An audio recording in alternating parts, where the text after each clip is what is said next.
ಮಸ್ಕಿ ಇರಕಲ್ ಶ್ರೀ ಮಠದ ಜಾತ್ರಾ ಮಹೋತ್ಸವ ಶರಣರ ಆಶೀರ್ವಾದದಿಂದ ಮಾಡಿದ ಪಾಪಗಳು ದೂರವಾಗುವುದು ಪೂಜ್ಯ ಶ್ರೀಗಳು. ಮಸ್ಕಿ ಪಟ್ಟಣದ ಜಗದ್ಗುರು ಶಿವಶಕ್ತಿ ಪೀಠದ ಸುಕ್ಷೇತ್ರ ಇರಕಲ್ ಮಠದ ಶ್ರೀ ಬಸವಪ್ರಭು ಪೂಜ್ಯರಿಂದ ಪ್ರತಿ ವರ್ಷದಂತೆ ಈ ವರ್ಷವೂ 26ನೇ ವರ್ಷದ ಜಾತ್ರಾ ಮಹೋತ್ಸವ ಅದ್ದೂರಿಯಾಗಿ ನಡೆಯಿತು. ವೇದಿಕೆಯನ್ನು ಉದ್ದೇಶಿಸಿ ಮಾತನಾಡಿದ ಮುದಗಲ್ ಶ್ರೀ ಮಹಂತ ಸ್ವಾಮೀಜಿ ಸಾಲಿಮಠ ಕಲ್ಯಾಣ ಆಶ್ರಮ ತಿಮ್ಮಾಪುರ ಮಾತನಾಡಿ, ಜೀವನದಲ್ಲಿ ಮಾಡಿದ ಪಾಪಗಳು ದೂರವಾಗಬೇಕಾದರೆ ಶರಣರ ದರ್ಶನ, ಶರಣರ ಪ್ರವಚನ ಕೇಳುವುದರಿಂದ ಮನಸ್ಸಿಗೆ ಶಾಂತಿ, ನೆಮ್ಮದಿ ಸಿಗುತ್ತದೆ ಹಾಗೂ ಮಾಡಿದ ಪಾಪಗಳು ದೂರವಾಗುತ್ತವೆ ಎಂದು ಸಲಹೆ ನೀಡಿದರು. ನಾಡಿನ ಅರಗುರು ಚರಮೂರ್ತಿಗಳು ಕಾರ್ಯಕ್ರಮದಲ್ಲಿ ಭಾಗವಹಿಸಿ ಕಾರ್ಯಕ್ರಮ ಅನಿಸಿಕೆಗಳನ್ನು ಹೇಳಲಾಯಿತು. ಮಸ್ಕಿ ಶಾಸಕ ಬಸವನಗೌಡ ತರವಿಹಾಳ್ ಮಾತನಾಡಿ, ಇಂತಹ ಕಾರ್ಯಕ್ರಮ ನಡೆಯುತ್ತಿರುವುದು ಬಹಳ ಸಂತೋಷದ ವಿಷಯ.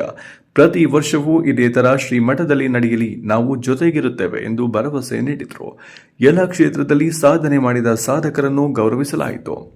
ಮುತ್ತೈದರಿಗೆ ಉಡಿ ತುಂಬುವ ಕಾರ್ಯಕ್ರಮ, 12 ನವ ಜೋಡಿಗಳ ಸಾಮೂಹಿಕ ವಿವಾಹಕ್ಕೆ ಪೂಜ್ಯರಿಂದ ನವ ಜೋಡಿಗಳಿಗೆ ಆಶೀರ್ವದಿಸಿ ಅವರ ಜೀವನ ಸುಖವಾಗಿರಲೆಂದು ಶುಭ ಹಾರೈಸಿದರು. ಆರೋಗ್ಯ ಜಾತ್ರೆ, ಪರಿಸರ ಜಾತ್ರೆ, ಸುಜ್ಞಾನ ಸಂಗಮ, ಕ್ರೀಡಾ ಜಾತ್ರೆ ಇನ್ನು ಮುಂತಾದ ಕಾರ್ಯಕ್ರಮಗಳನ್ನು ಹಮ್ಮಿಕೊಳ್ಳಲಾಗಿತ್ತು.